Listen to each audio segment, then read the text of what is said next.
Shalom, selamat pagi saudara-saudariku yang dikasihi Yesus Kristus. Mari kita satukan hati di dalam doa. Di pagi yang indah ini ya Tuhan, kami ingin Tuhan mengulurkan tangan-Mu menjamah hati pikiran kami, agar manakala kami mendengarkan firman-Mu, kami semuanya memperoleh pencerahan dan mampu menjalani hari-hari kami lebih baik lagi dalam satu hari ini. Berfirmanlah Engkau, kami telah siap mendengarkan. Amin. Jemaat yang dikasihi Yesus Kristus, firman Tuhan menyapa kita pada hari ini tertulis dalam surat Paulus kepada jemaat yang ada di Roma pasal 10 ayat yang ke-21. Tetapi tentang Israel ia berkata, sepanjang hari aku telah mengulurkan tanganku kepada bangsa yang tidak taat dan yang membantah. Demikian firman Tuhan. Saudara-saudariku sekalian, apa yang biasanya kita lakukan kepada seseorang atau sekelompok orang yang sikapnya selalu mengabaikan kata-kata kita, yang sikapnya selalu membangkang dan membantah terhadap apa yang kita katakan? Umumnya, untuk beberapa saat mungkin kita bisa menahan diri untuk tidak marah. Akan tetapi tentunya suatu saat kita punya batas kesabaran. Lalu kita akan marah dan lama-kelamaan sama sekali tidak mau peduli lagi. Tidak akan ada lagi niat untuk memperhatikan, mengasihi, apalagi membantunya bila yang bersangkutan dalam kesusahan. Nats kita hari ini adalah surat Paulus kepada jemaat Roma yang mengingatkan penduduk itu bahwa sungguh luar biasa kasih Tuhan dan kesabaran Tuhan kepada umat Israel dan juga kepada seluruh manusia di muka bumi ini. Bahwa kesabaran dan kasih Tuhan itu diberikan juga kepada penduduk Roma yang heterogen, yang terdiri dari orang Yahudi, Yunani, Persia, dan lain sebagainya.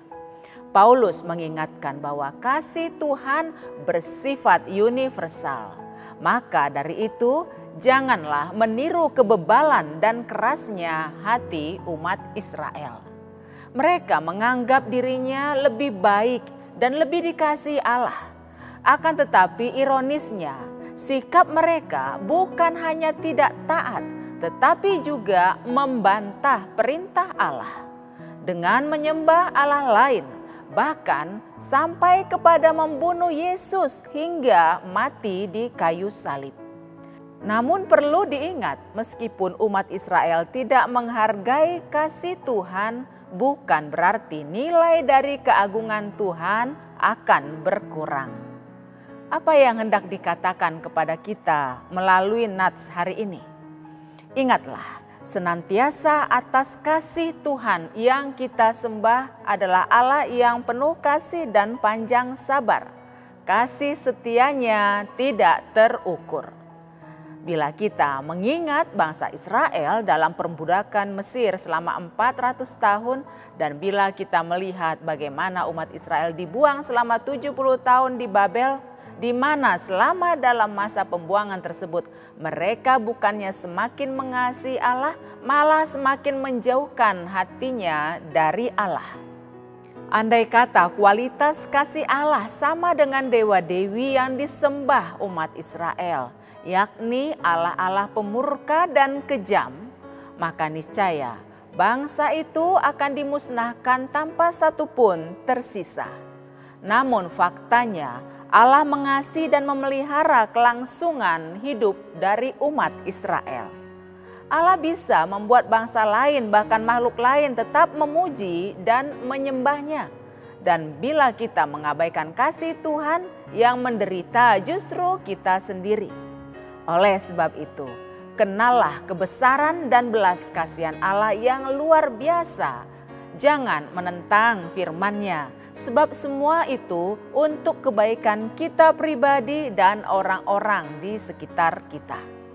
Saudara-saudariku sekalian, bila kita jujur, kita juga sudah sangat banyak melakukan tindakan yang tidak benar di hadapan Tuhan. Namun, bila kita saat ini masih bisa gagah seperti saat ini, bukan berarti Tuhan tidak melihat apa yang sudah kita perbuat. Bila perilaku dosa yang kita perbuat selama ini tidak terungkap kepada banyak orang, bukan berarti Tuhan tidak mampu untuk mengungkapnya. Tapi Tuhan masih menutupnya agar kita tidak hancur seketika karena hukuman yang harus kita terima dari manusia dan dari Tuhan. Maka marilah kita semakin taat kepada Tuhan dan berbuatlah sebagaimana yang Tuhan perintahkan. Dan bila kita sudah pernah berbuat baik, itu tidak perlu untuk kita anggarkan, dipamerkan, apalagi sampai menuntut penghormatan dari sesama dan dari Tuhan. Sebab perbuatan baik kita itu masih sangat jauh dari sempurna. Tetaplah berbuat baik sebagai ungkapan syukur atas penghapusan dosa dan belas kasih Allah yang sudah kita terima. Dengan demikian, niscaya kita akan semakin dikasihi Allah dan dikasihi sesama. Amin. Marilah kita berdoa. Terima kasih Tuhan atas besarnya kasih yang sudah kami terima dari-Mu. Terima kasih atas kesabaran-Mu melihat perilaku kami yang selalu tidak taat kepadamu. Meskipun kami sudah berbuat baik, tapi itu masih jauh dari sempurna. Untuk semua kebaikan-Mu, ajar kami supaya semakin rendah hati dan mengucap syukur atas seluruh kebaikan-Mu dengan cara bersikap lebih baik lagi hari lepas hari, agar perilaku kami ini berkenan kepadamu dan menjadi berkat kepada sesama kami. Terpujilah nama-Mu kekal sampai selama-lamanya. Amin.